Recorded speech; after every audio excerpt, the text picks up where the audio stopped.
अच्छा, third part पे हमसे कह रहा है the total distance travelled by the cyclist during the journey. पूरी जर्नी में जो डिस्टेंस ट्रेवल किया है ना साइक्लिस्ट ने, वो डिस्टेंस आ रहा है 558 मीटर्स। और हमसे कह रहा है find the value of T. अब find the value of T का मतलब मुझे ये वाला जो टी है इसकी वैल्यू फाइंड आउट करनी है। एरिया अंडर द कर्व मुझे दिया हुआ है, एरिया अंडर द कर्व जो है वो डिस्टेंस के बराबर होता है। डिस्टेंस मुझे दिया हुआ है 558 मीटर्स। अब देखना मुझे ये है कि ये जो एरिया बन रहा है कर्व के नीचे, ये क्या बन रहा है। तो ये ट्रेपीजियम बन रहा है, इसमें एक साइड पैरेलल ये वाली हो गई, एक पैरेलल साइड ये वाली हो गई, तो दो साइड्स पैरेलल हो गई और उनके दरमियान जो है वो डिस्टेंस हाइट हो गया। तो ये दो पैरेलल साइड्स हैं, हाइट भी मेरे पास है।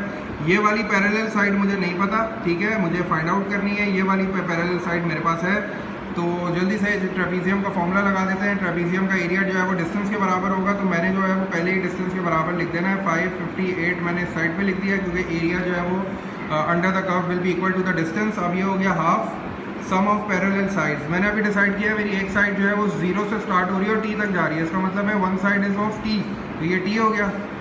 दूसरी साइड के लिए मैं क्या करूँगा, दूसरी साइड 8 से स्टार्ट हो रही है और 90 तक जा रही है, इसका मतलब है 90 माइनस 8 कितना हो गया, 90 minus 8 will be equals to 82। तो दूसरी साइड की जो लेंथ आ गई वो 82 आ गई, ठीक है। और आपको पता है हाइट क्या होती है, दोनों पैरेलल साइड्स के दरमियान जो डिस्टेंस होता है, तो ये दोनों पैरेलल साइड्स हैं, इनके दरमियान डिस्टेंस कितना है 6। तो हाइट ऑफ द ट्रेपीजियम 6 हो गई। अब जल्दी से इसको सिंप्लीफाई कर लेते हैं। इस वाले 2 से मैं इस 3 को रिड्यूस कर देता हूँ, 2 टाइम्स 1 is 2, 2 3 is 6 हो गया। अब मैं ये कर रहा हूँ कि 558 है ना, उधर ये 3 मल्टीप्लाई हो रहा है, उधर बेच के इसको डिवाइड कर देता हूँ। तो 558 डिवाइडेड बाय 3 मेरे पास हो गया 186। तो मैंने यहाँ 186 लिख दिया है। 186 के बाद इस साइड पे मेरे पास क्या बचा, टी बचा प्लस 82। अब since I need to find the value of T, 82 add हो रहा है, 82 को वहाँ बेच के सब्ट्रैक्ट कर देता हूँ। तो 186 माइनस 82 जब मैं करूँगा तो मेरे पास टी की वैल्यू आ जाएगी। 186 माइनस 82 विल गिव मी 104। तो ये जो टी की वैल्यू आ रही है that is coming out as 104। ये 104 जो है ना ये सेकंड्स है, ठीक है, क्योंकि ये टाइम है।